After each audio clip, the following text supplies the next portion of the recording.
আমাদের জন্য পুরো আঙ্গুলটাই শেষ হয়ে গেল। আরে হো গিয়া আঙ্কেল হো গিয়া। বললাম আপনার নাম কি? হ্যাঁ, উমেশ। আপনার বাড়ি কোথায়? নাম উমেশ, বাড়ি কোথায় বলতে পারে না। এনার আঙ্গুলের মধ্যে একটা রিং ঢুকে আছে। মানে এতই পরিস্থিতি খারাপ ছিল যে 6-7 মাস থাকলে এনার হাতে ক্যান্সার হতোই হতো। আঙ্গুলের পরিস্থিতি এতটাই খারাপ যে এনার হাড্ডি বেরিয়ে গেছে।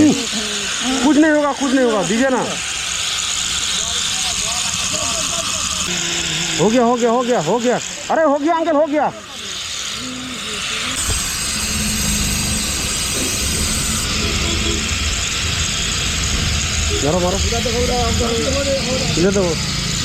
আমাদের কাজ দেখে যদি মনে হয় আমরা ভালো কাজ করছি তাহলে অবশ্যই আমাদের সাপোর্ট করবেন, ফলো করবেন। খুব ভয়ঙ্কর কাজ, খুব খুব খুব ডেঞ্জারাস কাজ। কাজ এটা মানে যা হারে পজিশন আছে হ্যাঁ, ওই প্লেট ওইটা দিয়ে কাটা, গ্রাইন্ডার মেশিন দিয়ে কাটা মানে আর এই করা। আমাদের আগেও এনার আঙ্গুল থেকে আংটিটা বের করার চেষ্টা করেছিল কিন্তু তারা পারেনি। আমরা নিজের উপর রিস্ক নিয়ে অনেক কষ্ট করে আংটিটা বের করলাম কেটে দিয়ে। হয়ে গেল রে। কি অবস্থা দেখছেন? ওরে দেখি তো হাড্ডি খালি হাড্ডি হয়ে আছে।